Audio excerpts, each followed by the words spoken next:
ايه جاي عايز ايه؟ الحمد لله اشترينا الزينه.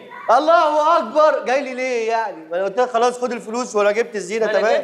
جبت يلا انزل علقوها. الفلوس وجبت الزينه. يلا روح علقوها في الشارع. ما انا جاي لك عشان كده يا عم. هتعلقها عندي في الشقه؟ هنعلقها من البلكونه. من البلكونه؟ بتاعت انا؟ يا عم. ليه؟ والنبي يا عم عشان رمضان يا عم. يا عم والا عشان رمضان انت بتستعطفني؟ احنا يا دوب بس هننزل الزينه من البلكونه عندك نركبها في البلكونه مش وقت دلوقتي. نعلق في الفانوس بتاع رمضان يا بودي دي يا عم والنبي عشان خاطر اسمعني بقى يا عم ولا يرضى عليك. ما انا عايز اسمعك يا عم والنبي اسمعني انت. انا مش هينفع دلوقتي عشان خاطر. عشان خاطر انت والنبي يا عم ابوس ايدك والله بليد. طب انجز بسرعه جدا والنبي يا بودي. حاضر يا عم. فرعين كده في السخان وامشي. هو فرع واحد هندل. والنبي انجز يا بودي. يا عم جبار. ايوه يا استاذ بودي. انا واقف هنا عندك شايفني؟ انت فين يا استاذ بودي؟ انا في شقه اماني. جبار. خد يلا. يا عم. خد تعالى هنا. يا عم. هتبطل انت ادب ولا ايه؟ ما- ايه اللي في شقه اماني؟ ما اللي في شقه. انت عايز اسمها شقه اماني؟ مش دي شقه. بهاء. شقه عم بهاء. حاضر. عم بهاء. عم بهاء. وتقولها وتخن صوتك. ما خلاص يا عم. خلاص. يبيت صوتك.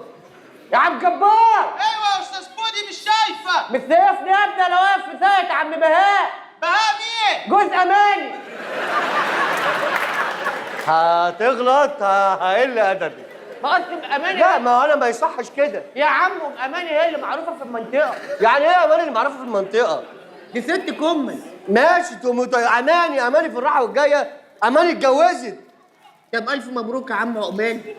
عقبالي ايه وانا اللي اتجوزتها. انت اتجوزت اماني؟ انت مش عارفني انا مين؟ انت مين؟ انا جوز اماني. انت جوز اماني؟ خلاص يا عم حاضر. اسمي بهاء. ايوه حاضر. حاضر. جيبوا شريط اماني دي على لسانكم. حاضر حاضر. يا عم جبار. ايوه يا استاذ بودي. انت شايفني؟ انت فين؟ انا في ساقة المحروق ده. جوز اماني؟ ايوه جوز اماني. هو اللي هو ده يا عبد الجبار. ايوه يا استاذ بهاء. عيب كده. اسم ساقة بهاء. حاضر بهاء جوز اماني. يخرب بيتك. يا عم انجز يلا علق الزينه. خلاص يا عم حاضر. انت طايل كده؟ شويه هاتوا شويه يمين. يا عمو عايز ايه؟ ممكن تثبت لي؟ ايه؟ ثبت لي. اشبك لك؟ انجز. خد يالا. ولا يا عم جبار. ايوه يا دي امسك كاتب الصوت. ورا